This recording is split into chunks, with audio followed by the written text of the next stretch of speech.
All right, gang. Let's go ahead and get started. Today we're going to be doing another live unboxing of, I think it's more than one comic book that I got. I'll also be making an announcement after that. So what we'll do is I'll get my trusty box. Hey, Roger. Thanks for showing up. Appreciate it.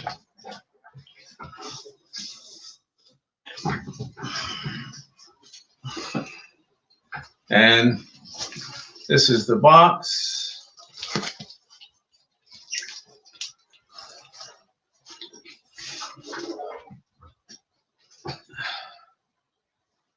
And let me test that out. Hello, Isabella Sherman. So, yeah.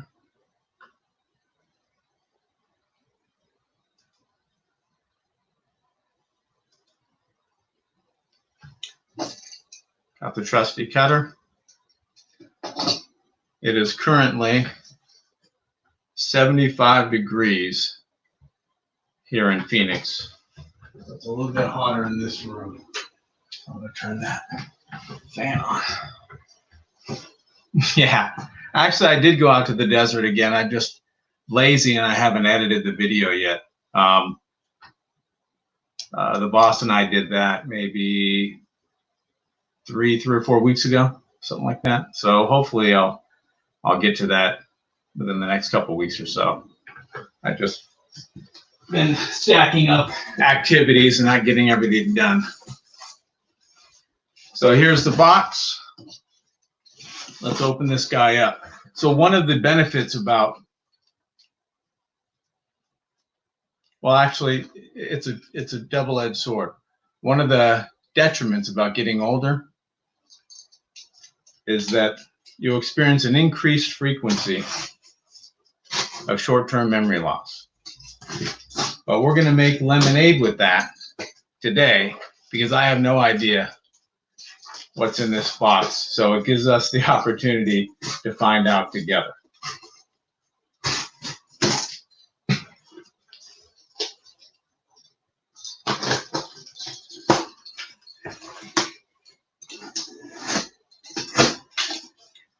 All right.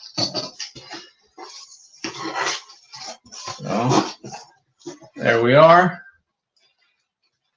Lots of peanuts and bubble wrap and newspaper. So I'm going to set this down and dig through.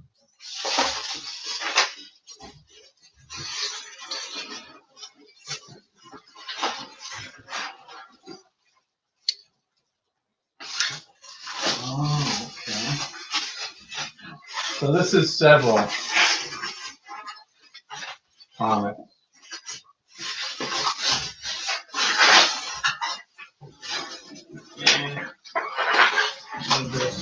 I guess one by one. I'm assuming you can hear me okay?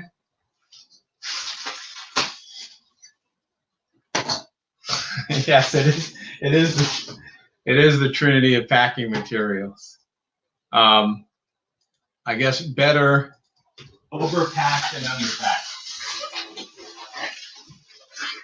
All right. Excellent. So what do we have? All right, so we've got Punisher number 3, 9.8, and this is supposed to be from the Golden Gate pedigree. So I know that you know, Roger, but for those that may watch this later who are uncertain what a pedigree is, pedigrees are usually, well, they're always original owner comics when they're discovered. And for the most part, they've been golden age. Then the last 10, 15 years, they started admitting some Silver Age, bronze, and a couple copper. But it's usually a pretty substantial amount of comic books. And for the most part, the majority of them are in very high grade. Or it has some extremely rare comics that are in good grade that you just can't find anywhere else. Those are kind of two of the main criteria that they use. And they'll name it after cities or states within which they find them, or the original owner's name, things like that. Correct. Usually higher grade, but not always.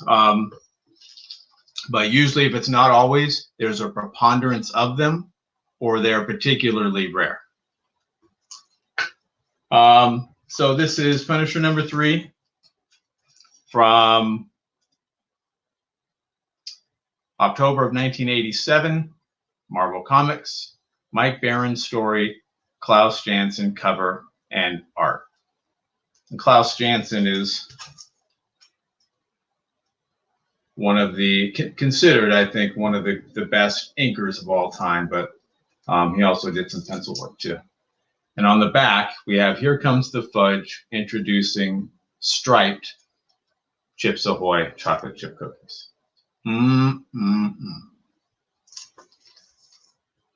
So that's one. We've got several here.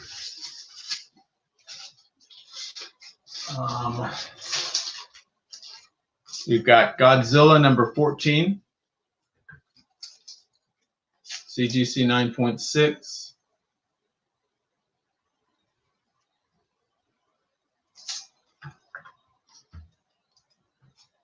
And this is produced by Marvel Comics, September of 78, white pages. Doug, is it Monk? I think. I'm uncertain about that. I think it's Doug Monk story. And Herb Trimp, I've heard Trimp and Trimpy. And Dan Green cover and art. Dum Dum Dugan, Gabe Jones, Jimmy Woo, and Red Ronin appearance. So them from the Howling Commandos.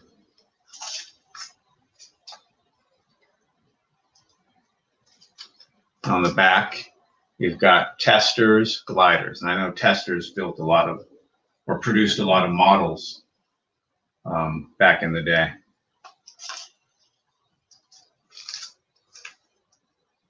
So both of these are issues or series that I collect. I'm certain all of these are ones that I collect that I've needed, and that's why I got them. I don't have anything in here that I bought for resale. Ghost Rider number 72. This is a 9.6.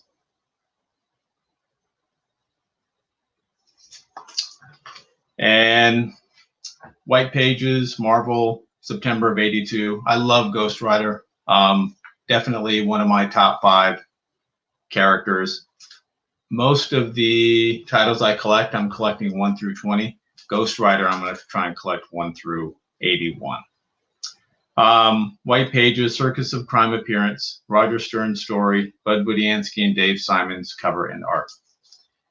And on the back, we have, yes, I love Ghost Rider, Roger. He's incredible. Just one of my favorite superheroes slash, he's more of an anti-hero, a la Punisher, but not to that degree. Are you man enough for Megaforce? Deeds, not words. Okay, I'm not sure what this is. I don't recall any Megaforce thing from the early 80s, but I'll have to look into that, figure out what that is. So this, oh, okay, so maybe that's it. It says starts at a theater near you, so I guess this was a movie, but this is a membership kit that it's advertising. Oh, was it a terrible movie?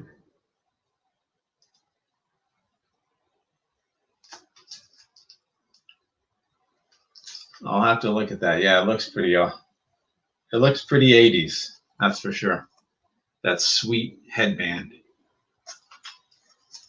So yes, love having this. I've read Marvel produced for years a set, many different sets of black and white trade paperback books called Marvel Essential. And there were 3 or 4 of Ghost Rider that ran all the way from Marvel Spotlight through his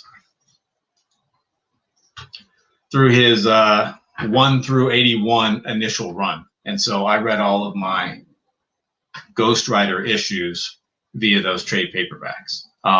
It's not the same that you don't have them in color, but it is a really affordable way to consume some of the Bronze, Silver, Golden Age books. DC does the same thing with Showcase Presents. They have the same concept where they have trade paperback black and white books of a lot of their main characters, even some of their lesser known characters.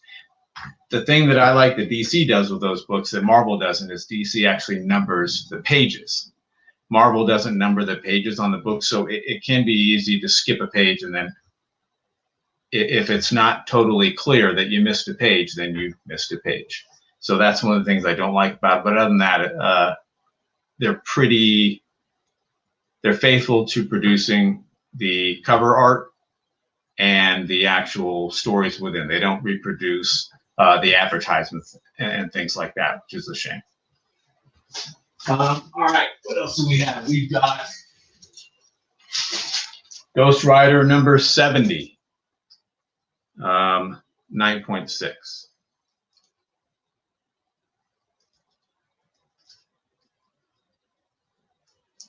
So this is Marvel Comics, July of '82, white pages, Roger Stern story, Bud Budiansky and Dave Simons cover and art.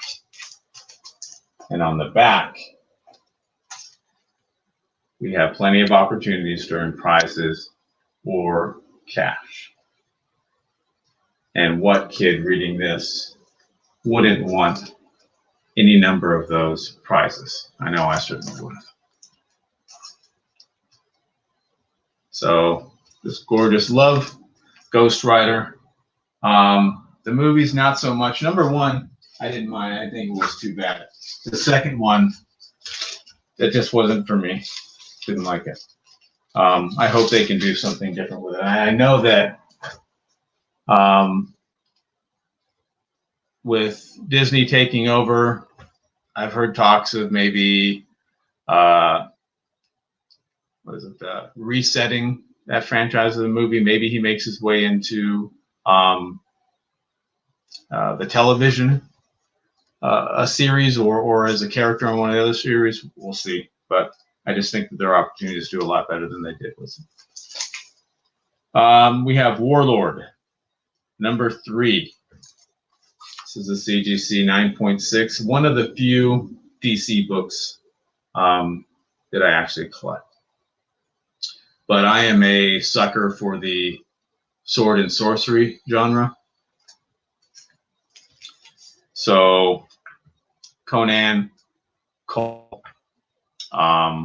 Warlord, to a certain extent, Killraven. Really like those books. So this is Warlord number 3, DC Comics, October, November of '76, white pages, Mike Grell story, cover and art. So definitely excited to have that. And on the back, you've got Blow Pop Charms, which were pretty boss. And you can get a special magic set of $6 value for half the cost.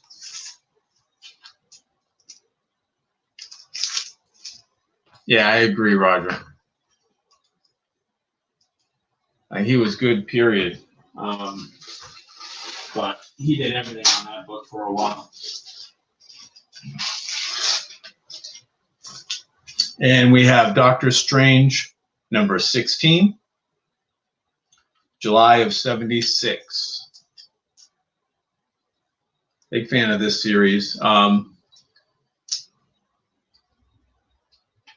collecting 1 through 20, but just starting with Doctor Strange #1, not the preceding, like, what is it, 169, 183, collecting those. Hot stuff, monogram models on the back, pretty cool. 1/24 scale. Monogram was one of the big ones. Yes, it is. It's a wonderful cover. Tom Palmer on the inks, and Steve Englehart story. Steve Englehart was a good writer. Prodigious too, did a lot of writing.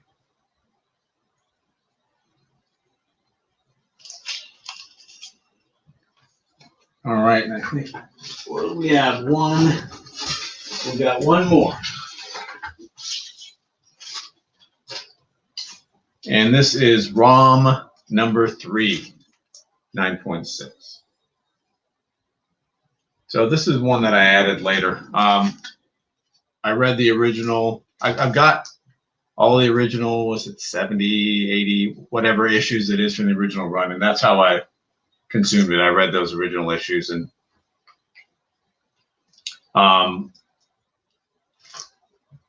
wasn't going to collect it, but really enjoyed that run, and so kind of added it maybe 3 or 4 years ago. Another comic book based on a Japanese toy line. I do think that, as a matter of fact, I think I heard that this is licensed for something. I'm not sure.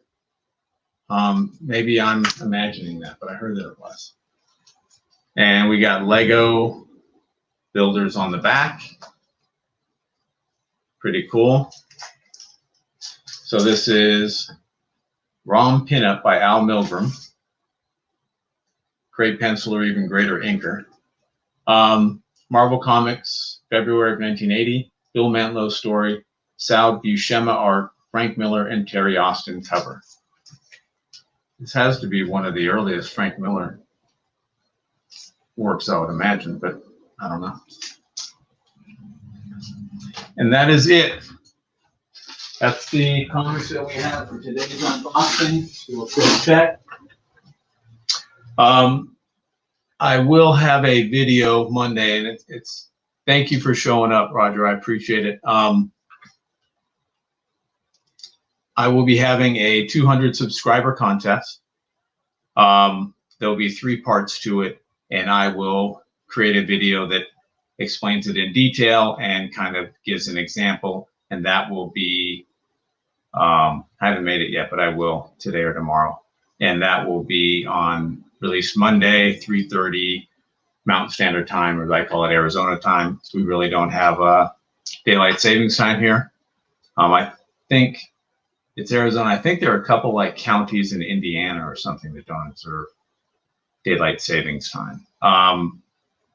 And it's not the whole state, actually. There is in northeastern Arizona, there's a Native American tribe. There's a reservation there that does not, that does observe daylight savings time. I think it's Navajo, I'm not sure, but little known fact. So it's actually not all of Arizona. It's just the vast majority of Arizona save that one reservation. All right, so that'll do it. Thank you so much for tuning in. Thank you, Roger. I appreciate it immensely. You're a great friend. And I will also direct message you on Instagram with the contest details. That way you have everything that you need if you wanted to add that to one of your videos that I know you make every week to spread the information, joy, love to the rest of the comic book community. So thank you so much. I appreciate it, and I'm signing off.